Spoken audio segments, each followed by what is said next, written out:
Scripture, we have found 100% accuracy. In fact, if there's any question at all, it is with our Christian traditions.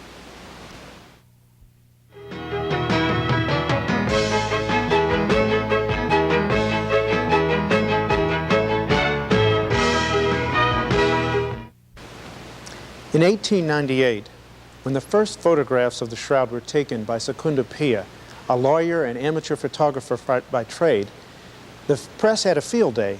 There were cries of hoax and fraud, and a group of scientists headed by an agnostic pathologist by the name of Yves Delage began to study the photographic images.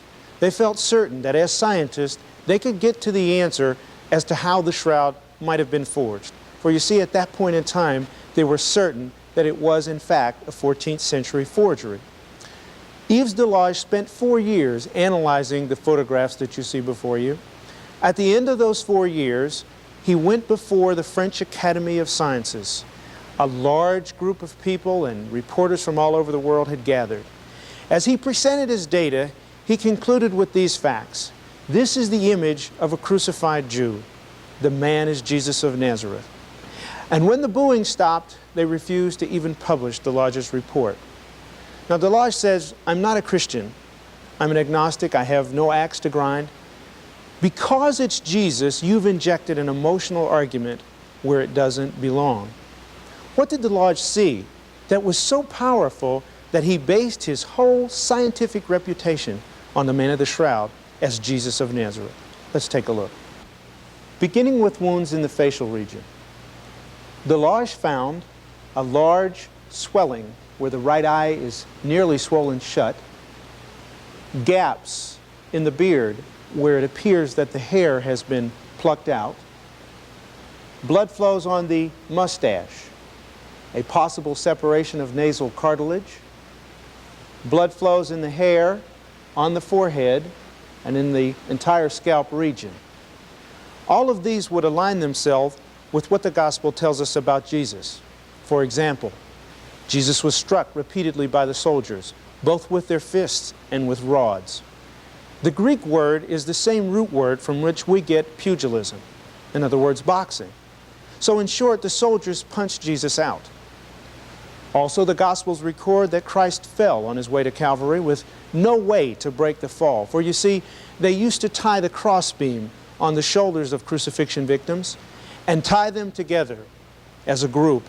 And on the way to the site of crucifixion, the soldiers for fun would yank the ropes, making them lose their balance and fall with no way to break the fall. This would result in the separation of nasal cartilage. One of the things that would occur when they accused you of blasphemy is they would pluck out portions of your beard. This was done by the Sanhedrin Council. And in fact, the Old Testament prophesied that the Messiah would give his cheeks to them that pluck out the hair. And so what Delage saw then was just in the wounds on the face alone, an exact duplication not only of the Old Testament prophecies concerning the suffering of the Messiah, but also the gospel narratives concerning Jesus Christ. The next area of wounds that we want to consider is the wounds that depict possible crucifixion. Let's take them one at a time. A wound in the wrist, a swelling in the area of the abdomen, and a wound in the feet. Crucifixion was a slow form of death by suffocation. Because of the angle of the two blood flows in the area of the wrist, we can actually calculate an approximate angle of about 65 degrees. This would pull the rib cage down around the lung cavity and make it very difficult to breathe. In fact, it would pinch off muscles and nerves. Your diaphragm would go into spasms. You would be unable to exhale properly. So in order to breathe, you would have to pull against the nails in your wrist and push against the nails in your feet to free up the lungs and enable you to exhale properly.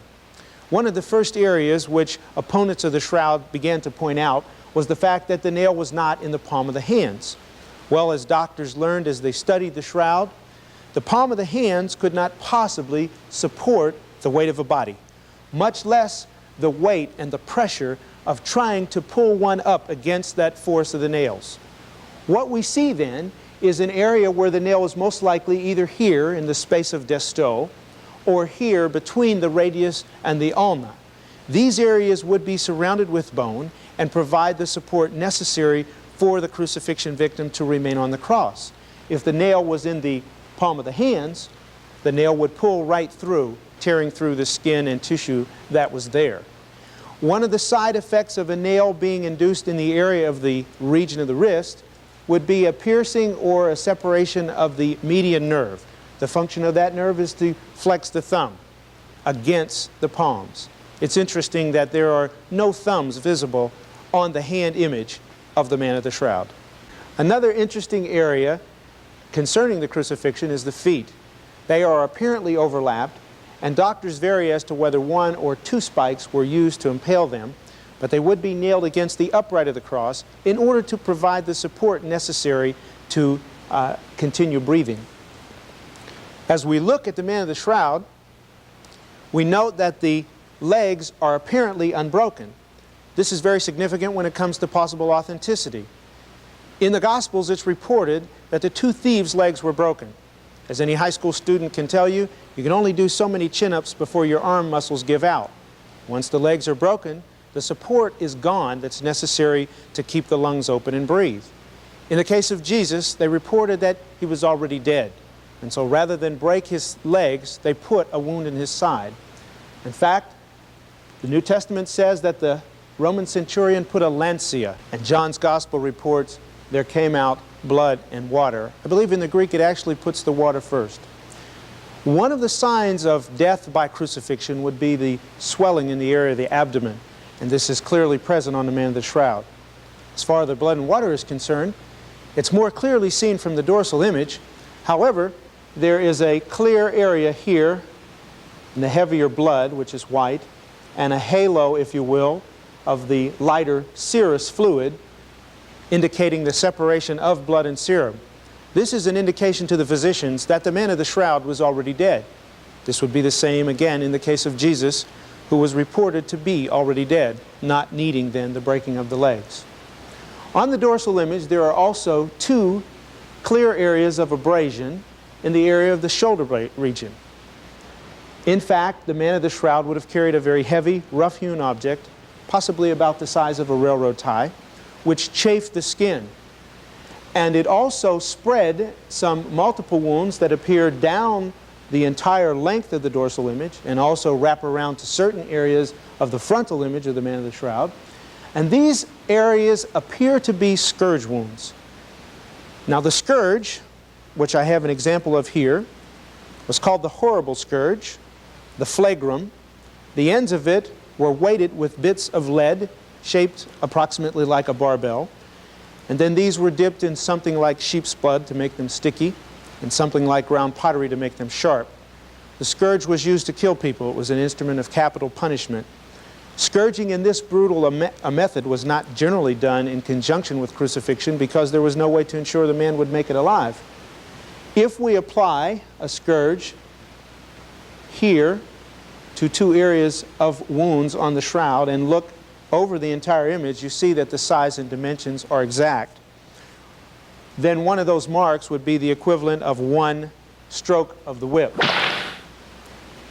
The only attempt that I'm aware of to count the number of strokes concludes that there are more than 120 strokes on the man of the shroud.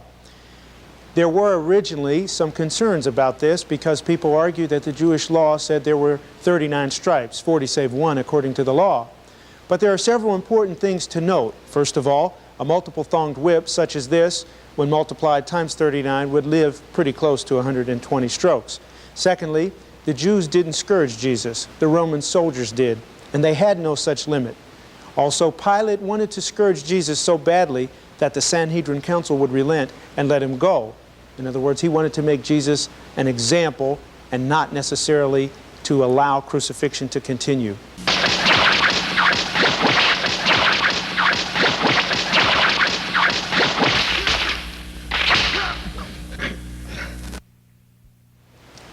The final wound that we want to pay attention to is also in the dorsal image. It is in the area of the scalp and appears to be blood flows from what would match itself nicely with a crown of thorns. But again, it's against our Christian tradition, which almost always shows the crown of thorns as a circle or a wreath, What we're seeing is a mitre. It's something that covers the entire scalp and is much more consistent with an Eastern crown. In fact, if you think about it logically, I don't believe the soldiers sat there and wove a perfect circle of thorns. I think it's much more likely that they merely clumped the thorns together and then forced them down over the head. And that's precisely what we're seeing. In recorded history, I know of no other instance in which a crucifixion victim was mocked as a king with a crown of thorns other than Jesus Christ. And so therefore, this particular wound is fairly singular. If we're going to sum all that up, then we have some wounds that are pretty awful in technical reality, inflicted with instruments like these: crowns of thorns, like a cap, a spike to nail the man to the tree, a lancia to pierce his side, and the scourge, the likes of which you've seen. Most people want to know, if these doctors reached these conclusions in 1902, and science has advanced light years since that time, are there any modern scientists, are there any more current data that can be brought to this particular question, the identity of the man of the shroud as Jesus, based on the pathological facts? Well, Dr. Robert Buckland, for many years the Deputy County Coroner of Los Angeles, one of two men they patterned the Quincy program after, has some fairly significant things to say about the shroud. This man also based his scientific reputation on the identity of the man as Jesus Christ. The markings on this image are so clear and so medically accurate that the pathological facts which they reflect concerning the suffering and death of the man depicted here are, in my opinion, beyond dispute. Scientists, pathologists, basing their reputation on the identity of the man of the shroud of Jesus Christ, certainly we can agree that the pathological evidence points to the fact that the man of the shroud suffered precisely in the fashion that Jesus did, and so therefore gives us an accurate reflection of not only the sufferings of Jesus, but the amount of love he must have had for each one of us in order to die willingly and knowingly in that fashion. But there's more. Let's move on to hardcore science.